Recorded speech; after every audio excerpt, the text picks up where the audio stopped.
The effects of a provider education program on antibiotic overuse and acute sinusitis, presented by Shauna Berg, Jacksonville State University, Department of Nursing. Despite published clinical guidelines and decades of efforts to change prescribing habits and patterns, antibiotic overuse still exists. Therefore, the problem to be addressed in this DMP project is the high rate of antibiotic prescriptions written by healthcare providers for the adult patient diagnosed with acute, uncomplicated sinusitis in the urgent care setting. The purpose of this project is to describe the baseline prescribing patterns of the healthcare provider to determine if the implementation of an educational intervention would change providers' prescribing practices by decreasing the number of antibiotics given. Sinusitis is defined as a symptomatic inflammation of the paranasal sinuses and nasal cavity lasting less than 4 weeks and is one of the most common acute illnesses treated in the urgent care clinic. Patients presenting with complaints of acute sinusitis symptoms receive antibiotics prescriptions 80% of the time, with approximately 30 to 50% of those antibiotic prescriptions being deemed as unnecessary or inappropriate. Given the high antibiotic prescription rate, a provider educational intervention may reduce the rate of inappropriate antibiotics prescribed by providers. To decrease the overall prescribing of antibiotics, the following PICO question was developed.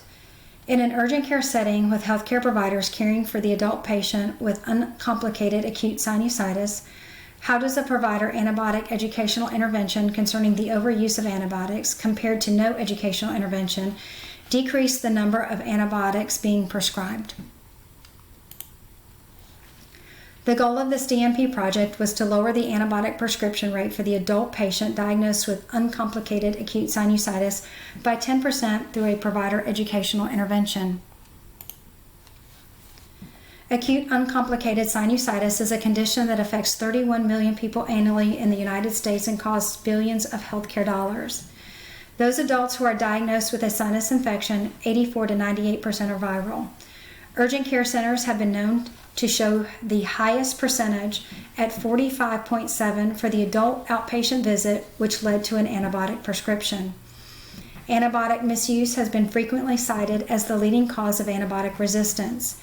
Antibiotic resistance can affect anyone at any age and is recognized as one of the greatest threats to human health worldwide. Providers should minimize unnecessary antibiotic use to combat resistance, reduce allergic reactions, and prevent other unwanted side effects. To reduce inappropriate antibiotic usage, one must identify the barriers which exist influencing providers' prescribing habits. A variety of factors have been proposed to account for the difficulty of changing prescribed practice behaviors. Patient demand and the perceived perception that an antibiotic is a cure for most illnesses is just one contributing factor. Other factors include the provider's ability to save time due to the perception that it takes longer to explain why antibiotics are not needed, as well as the pressure from the organizational stakeholders to ensure positive customer satisfaction scores. Decision-making by a provider is a highly complex, dependent process. Up-to-date practice guidelines synthesizes the most current and best available evidence to support decision-making by clinicians concerning the delivery of health care. However, non-adherence of practitioners to guidelines is quite common. Antimicrobial education and stewardship programs have been proven highly successful in reducing adverse events, improving patient outcomes, and reducing antibiotic resistance. One solution to the inappropriate use of antibiotics by providers is through an educational intervention. Education is the cornerstone of antibiotic stewardship process. Implementing a provider education intervention may increase the awareness of the overuse of antibiotics, which could lead to a decrease in the number of antibiotics being prescribed. Successful Change Initiative uses change theory to implement organizational shifts. The theoretical framework used for this DMP project is Lewin's three-step change theory. The 3 steps of change include unfreezing, change, and refreezing. The unfreezing stage is the preparation needed for the desired change. The change phase involves implementing the desired change, and the refreezing stage solidifies the desired change. The DMP project site consisted of 3 separate hospital-owned urgent care clinics located in Bremen, Carrollton, and Villa Rica, Georgia. The urgent care clinic provides acute care for minor injuries and symptoms of patients of all ages. A convenient sample of healthcare providers without any exclusion criteria were asked to participate in the educational intervention. A voluntary consent letter for the DNP project was obtained via email from all participating healthcare providers. In order to measure the outcomes of this DNP project, 2 different tools were created. A 10-question test was developed for the healthcare providers to take before the educational intervention module to assess knowledge concerning antibiotic usage. An educational slide module was then developed according to the nodule gaps gleaned from the pre-test. The same 10-question test was retaken by providers after the educational slide module was completed to assess if knowledge concerning the use of antibiotics for acute sinusitis was gained. This project was conducted as a pre-test, post-test quasi-experimental design with the descriptive retrospective chart audit. The project consisted of 3 phases. The selection of charts used in this DNP project was obtained from a 1-month time frame before and after the educational intervention. The retrospective chart audit included the adult patient between the ages of 18 and 65 with an ICD code indicating acute uncomplicated sinusitis.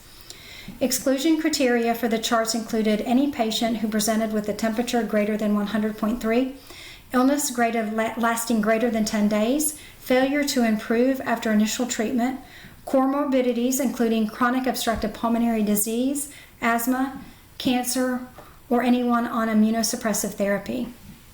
The exclusion criteria are based on evidence-based practice guidelines, which includes indicators for patients at high risk for complication in which immediate antibiotic therapy would be considered appropriate. Phase 1, the baseline assessment, utilized a retrospective electronic medical record review to select charts to determine if immediate antibiotics were given. A healthcare provider knowledge survey, the pretest, was conducted before the educational intervention was completed to determine current understanding of evidence-based guidelines concerning the use of antibiotics in the adult patient with sinusitis. The second phase, the educational intervention, consisted of an electronic educational module available to all participating providers to complete within a 1-month time frame. This time frame was the month of February 2020. Phase 3 consisted of both a provider post-test and a chart audit. After the implementation of the educational intervention, the same provider test was given to compare test scores to determine if knowledge concerning antibiotic usage was gained. A second retrospective electronic medical record review of selected charts that met inclusion criteria was completed to determine if the goal of a 10% reduction of immediate antibiotics was achieved. This DNP project included collecting data using an electronic health record. The hospital organization guidelines, including obtaining permission from the governance board to assess patient data, were followed. An electronic health record software program, along with the help of a data abstractor, allowed the patient data to be collected efficiently and confidentially. Patient data were extracted at 2 different time points. The first time point was of December of 2019. The second time point was of March 2020. A Wilcoxon-signed rank test was conducted to determine if a significant increase in provider test scores was detected after the educational intervention. A 2-sample portion test was conducted to determine if the percentage of patients who received antibiotic treatments was reduced. The provider test consisted of 10 questions and was scored out of 100. The average score of the pretest was 73.8. The providers completed the educational intervention and then the test was given again. The average score of the post-test was 86. A Wilcox ranked sign test was conducted to determine if significant increase in test scores was detected after the educational intervention. The results of the statistical analysis indicated there was significant evidence of an increase in the average test score. To address the main concern of prescribing antibiotics when not necessary, 2 variables were created. The first variable was to determine if the patient met criteria to receive antibiotics, and the second variable was to determine if the patient ultimately received antibiotic treatment. Data was collected via chart audit on patients who were treated by providers to determine if the proportions of prescription medication usage was impacted after the provider educational intervention was completed. There were 274 patient records that were examined before the educational intervention. After the educational intervention was completed, 146 patient records were analyzed for comparison.